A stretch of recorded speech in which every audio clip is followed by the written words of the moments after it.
ایک بزرگوں نے لکھا ہے کہ اگر باپ جو ہے وہ تقوی کے اوپر ہوگا نا، یعنی تقوی اختیار کرے گا، گناہوں سے بچے گا، تو جو اولاد ہوگی نا وہ فتوے کے اوپر ہوگی، یعنی وہ مسئلے کے مطابق زندگی گزارے گی جو اسلام جس کے حکم کرتا ہے۔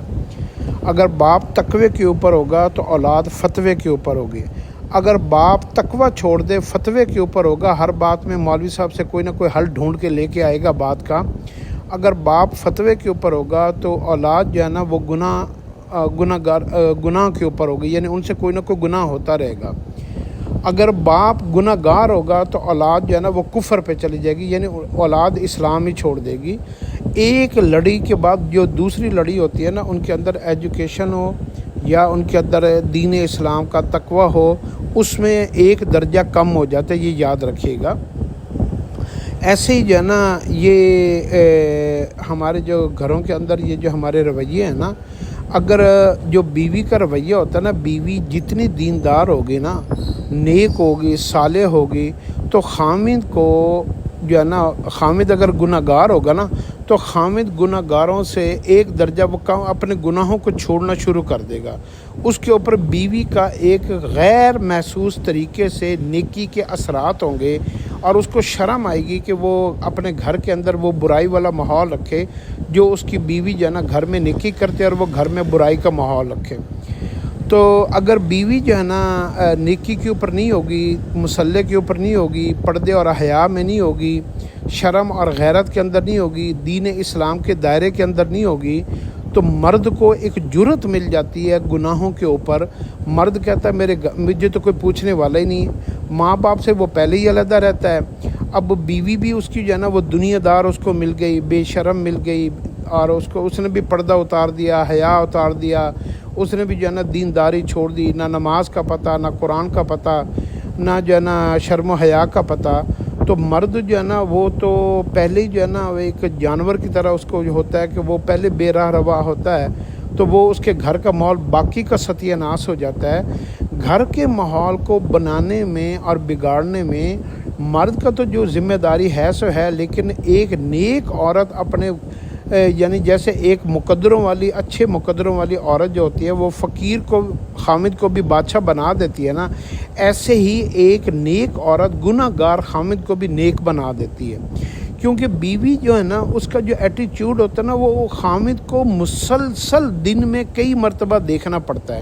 اب بیوی کا ایٹیچیوڈ نیکی والا ہوگا تو اس کا مائنڈ جو ہے نا آہستہ آہستہ سلولی ڈائیورٹ ہونا شروع ہو جائے گا۔ اگر بیوی کا ایٹیچیوڈ ہر وقت ڈیمانڈنگ ہوگا، پیسہ، دولت اور شہرت اور فلمیں اور گانے اور ڈرامے اور جو ہے نا، تو خامد کے اوپر جو ہے نا اگر اس کے اوپر کچھ نیکی کے بھی اثرات ہوں گے نا، وہ نمازی بھی ہوگا، تو آہستہ آہستہ کیا ہوگا، وہ بیوی کے ساتھ رہ کر فلم بھی دیکھ لے گا، ڈرامہ بھی دیکھ لے گا، اور اس کو باہر بازار بھی چلا جائے گا، اس کے اندر بلکہ نیکی کم ہونی شروع ہو جائے گی۔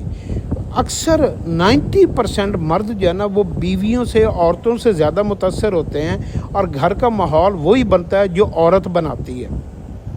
اور بڑا اللہ ماشاء اللہ 5-10% ایسے مرد ہوتے ہیں جو بڑی محنت کرتے ہیں، نیکی کے اوپر کھڑا ہوتے ہیں، نماز پڑھتے ہیں،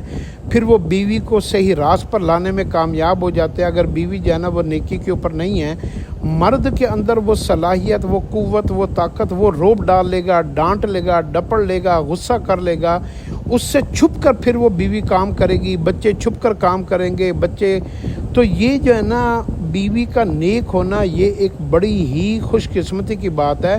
اس لیے حدیث میں آتا ہے کہ مسلمان جب بھی اپنے لیے بیوی کا انتخاب کرتا ہے تو وہ یہودیوں کی طرح پیسہ نہیں ڈھونڈتا، عیسائیوں کی طرح حسن نہیں ڈھونڈتا، بلکہ وہ مسلمان مومن کی طرح جو ہے نا وہ اس کے اندر نیکی، تقوی، پرہیزگاری، حیا، پردہ، شرم، ایمانی غیرت اس کو ڈھونڈتا ہے۔ تو مرد کو اگر یہ چیزیں ایک بیوی میں، بیوی اس کی یعنی وہ باہر جو مرضی دیکھے، لیکن بیوی کو وہ ہمیشہ نیکی کی شکل میں دیکھنا چاہتا ہے۔ تو اگر بیوی اس کو نیک مل جائے نا تو وہ ایک وقت آتا ہے خامد اپنے بڑے شوق چھوڑ دیتا ہے، بڑے بڑے دوستوں کو چھوڑ دیتا ہے، بڑی بڑی محفلیں چھوڑ دیتا ہے، اور وہ جو ہے نا اپنی بیوی والے ذہن کی طرف ڈائیورٹ ہو جاتا ہے۔ آپ نے دیکھا ہوگا اکثر کہ جدھر بیوی کا رجحان ہوتا ہے رشتہ داروں میں بیوی کا اپنے میکے کی طرف رجحان ہوتا ہے، خامد کا بھی ایسا ایسا اپنے جو ہے نا بہن بھائیوں سے رجحان ختم کر کے اس کا اپنے خامد کا، تو وہ اپنی جو ہے نا میکے کی طرف اس کا رجحان بڑھا دیتی ہے۔ اور جدھر بیوی کو جو رشتہ دار پسند ہو خامد بھی انہی گھروں میں زیادہ جاتا ہے، جو چیزیں بیوی کو زیادہ پسند ہو گھر میں پکنے کے لیے آنے اور وہ چیزیں زیادہ گھر میں آتی ہیں۔ تو جو عورت کی پسند ہوتی ہے نا، جو عورت جس طرف اس کے رجحان زیادہ غالب ہوتا ہے وہ خامد کے مرد کے اوپر جو ہے نا اس کے اثرات ہمیشہ زیادہ ہوتے ہیں۔ اس لیے کوشش کریں بیٹیوں کو دین کی تعلیم دیں، حیادار بنائیں، کیونکہ تھوڑی دیر کی رونق محفلیں اور بے پردگی اور یہ جو دنیا کی زیب و زینت ہے اس کے بعد جو ہے نا جو مصیبتیں گھروں کے اوپر آتی ہیں نا، آپ یقین کر لیں سب سے زیادہ جو اس وقت دنیا میں مسلمانوں کے اوپر جو مصیبتیں آ رہی ہیں نا وہ عورت کی بے راہ روی کی وجہ سے آ رہی ہیں کہ عورت نے گھر کے ماحول کو اتنا مشکل بنا دیا ہے کہ مرد کو حلال حرام کی تمیز ختم ہو گئی ہے۔ وہ اپنی بیوی کے ساتھ چلنے کے لیے ہر جنا حد کو پار کر لیتا ہے۔ تو اس لیے نیک عورت کا انتخاب کریں، اللہ سے دعائیں مانگیں کہ اللہ ہمارے عورتوں کو نیک بنائے اور ہمیں بھی نیک بنائے تاکہ معاشرہ جو ہے نا وہ بہترین پرورش پا سکے۔